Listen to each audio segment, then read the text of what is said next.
પીપલેજ ગામે 20 હેક્ટરમાં આધુનિક ટેકનોલોજીનો ઉપયોગ કરી ડ્રોન દ્વારા બીજ વાવેતર કરવામાં આવ્યું, જેમાં લોકસભાના સાંસદ અને ધારાસભ્ય ઉપસ્થિત રહ્યા.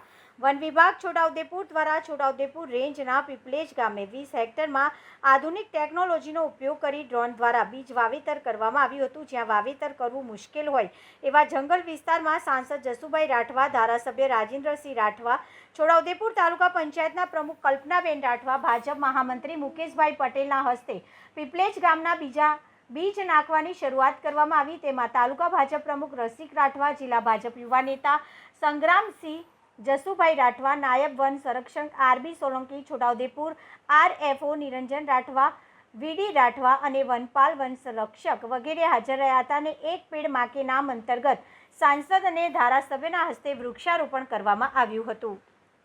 છોટાઉદેપુર વન વિભાગ દ્વારા છોટાઉદેપુર રેન્જના પીપલેજ ખાતે ડ્રોન દ્વારા બીજ વાવેતર કરવા માટેની શરૂઆત કરવામાં આવી છે, જેમાં માન્ય સાંસદ શ્રી જસુભાઈ રાઠવા સાહેબ, માન્ય ધારાસભ્ય શ્રી રાજેન્દ્રસિંહ રાઠવા સાહેબ, શ્રીમતી કલ્પનાબેન રાઠવા, તાલુકા પંચાયત પ્રમુખ છોટાઉદેપુર અને મુકેશભાઈ પટેલ સાહેબ અને અન્ય મહાનુભાવો ઉપસ્થિત રહી અને ડ્રોન દ્વારા બીજ વાવેતર કરવામાં આવ્યું હતું. અને જેમાં નાયબ વન સંરક્ષક શ્રી રૂપકભાઈ સોલંકી સાહેબ અને આરએફઓ વીડી રાઠવા અને વનપાલ વનરક્ષક અને અન્ય આગેવાનો ઉપસ્થિત રહ્યા હતા. જેમાં ડ્રોન દ્વારા અલગ અલગ પ્રકારના બીજ વાવેતર કરી અને અંતરિયાળ વિસ્તાર જ્યાં વૃક્ષારોપણ થઈ ન શકે એવા વિસ્તારમાં ડ્રોનથી બીજનો છંટકાવ કરીને વાવેતર કરવામાં આવ્યું, જેમાં વૃક્ષોનો વધારો કરી શકાય અને સાથે જ વૃક્ષારોપણ કરી અને કાર્યક્રમને પૂર્ણ કરવામાં આવ્યો હતો.